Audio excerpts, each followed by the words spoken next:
Unit 5, Recording 2. People say it's the best urban myth of all. It's lasted 80 years, and there are plenty of smart people out there who still believe it. They say that beneath the streets of New York, the sewers are teeming with a super race of monstrous alligators. They've never seen the light of day, and they live off human waste. Well, Ed Winter is someone who has been doing some research into this, and he's here with us today. Ed, what about these alligators? Could it possibly be true? Absolutely not. It's one of those ideas that captured the imagination, but has barely a grain of truth to it. Why do you think people bought into it? Many reasons. Alligators living in the sewers is a very vivid image, for a start. Also, it accords with a certain idea of city life. There's this metaphor of the city as an urban jungle. This kind of darkness and danger, and the idea of some kind of subterranean monster fits with that. Where did the idea come from? Is it pure fiction?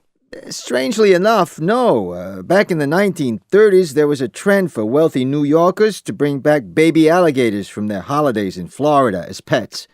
But once the owners got tired of looking after the alligators, they flushed them down the toilet. And this is where the legend was born that alligators were living in the sewers. So there's no evidence at all? Well, there is one true story. A fully grown alligator was found in a New York sewer back in 1935. A group of teenagers heard it thrashing around under a manhole cover and managed to get a rope around it and pull it out. So alligators, or at least one alligator, was living in the sewer? Well, no. No one actually assumed the creature lived there. It was thought to have escaped from somewhere and ended up there, which is different. But anyway, that was a well-documented case. But the myth really grew wings when a man called Robert Daly wrote a book called The World Beneath the City in 1959. And this was about the sewers? It was about New York's public utilities. So, Daly interviewed the former superintendent of city sewers, a man called Teddy May. May claimed his workers had seen alligators, but he didn't believe them.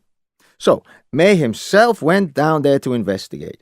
And what he saw, according to the book, was alligators serenely paddling around in his sewers. He described a whole colony of them living happily under the streets of the world's busiest city. And then he gave his workers permission to go down there with guns and do as much alligator hunting as they wished. That's what he claimed, anyway. Now, Teddy May, it turns out, was quite a storyteller. He was almost as big a legend as the alligators. Apparently, they used to call him the King of the Sewers. But anyway, the writer Robert Daly believed every word he said, and so, once the idea was in print, it took hold in people's imagination. But no one believes it now? Oh, plenty of people still believe it, but scientists aren't among them. Alligators live in warm climates. And scientists are pretty much in agreement that alligators wouldn't survive the cold New York winters. There's also the pollution and lack of light. The only creatures that really thrive under these circumstances are rats and cockroaches. You aren't going to find big reptiles in these environments. Do you think this urban myth will ever disappear? I don't know. People seem to like it. New York's Department of Environmental Protection sells T-shirts with a picture of an alligator. It's also very hard to disprove the myth unless you comb every inch of the New York sewer. But who's going to do that? Indeed. Thank you very much, Ed Winter. Thank you.